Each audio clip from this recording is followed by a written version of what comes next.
guys, today we're going to check out the vivo Y20s. Now, even though this is an entry-level phone, there are quite a few interesting specs, so we're just going to unbox this and check them out.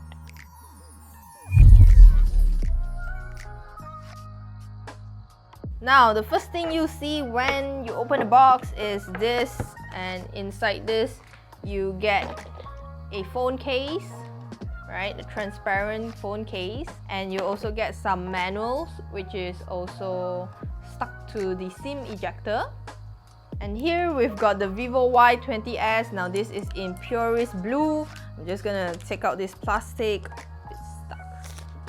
Right, wow, this is pretty, but we'll talk more about it later. And then underneath that we have charger head, right?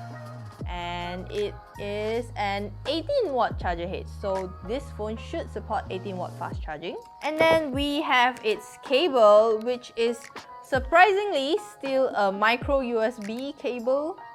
But sadly, in the box, we do not have a pair of earphones. Now first, let's talk about the colors. Now there is purest blue and obsidian black. Obviously the one we have is purest blue, and I personally prefer this much more. They say it's inspired by deep ocean, but it's pastely and it kind of reminds me of the sky more. And I really like this because it's very shiny. It doesn't look like what an entry-level phone will look like, but it is. And on the side, we're getting a volume rocker, the power button, which is also a side-mounted fingerprint scanner. And since you've seen a micro USB cable, there is of course a micro USB port. And on the side, you get the speaker and also a headphone jack. But I don't understand why there's no earphones.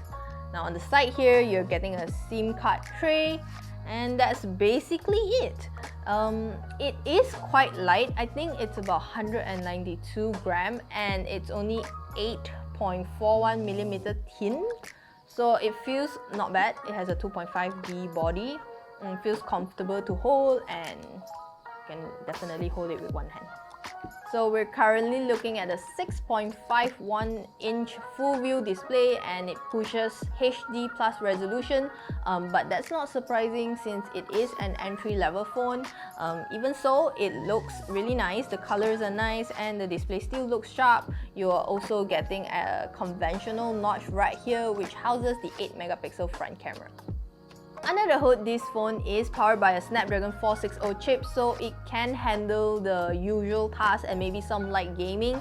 It also comes with 8GB of RAM and 128GB of storage, but if you want more, you can always expand it up to 256GB with a micro SD card.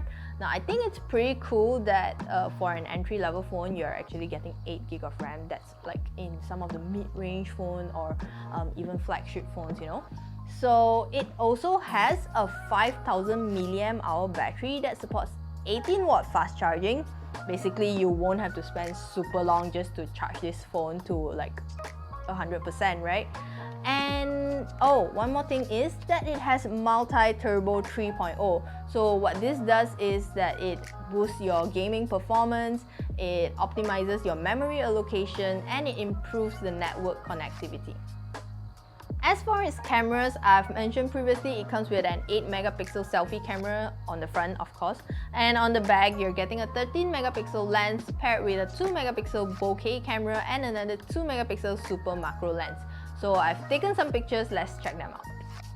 Let's first look at the normal photos. It's pretty bright and it looks sharp, but if you really zoom in, then you'll notice that there is a loss of details. Now I realize that if you turn on the AI scene recognition, the color tends to be more vibrant, but if you don't turn it on, the colors are more natural.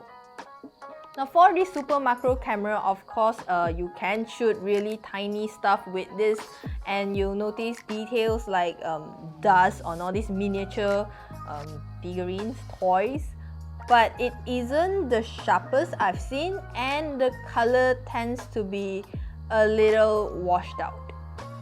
Moving on to portrait mode, you get beauty effects with this, so if you want flawless skin, you should always use this mode, and the beauty effects can also be adjusted just like the bokeh effect, but the bokeh effect tends to blur out certain parts of my hair, and it isn't as sharp as I'd hope it would be.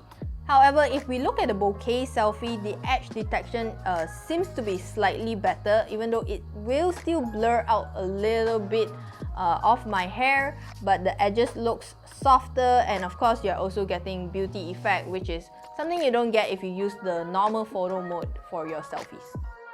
Now that's the end of our unboxing. If you are looking for an entry-level phone, I think the vivo Y20s is a pretty great phone because the colors is really pretty, and you're also getting 8GB of RAM and 128GB of expandable storage.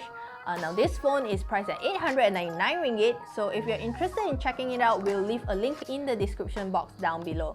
That's it for our video today. Give it a thumbs up if you like this video. Don't forget to subscribe to our channel KLGadgetTV, and I'll see you in the next one.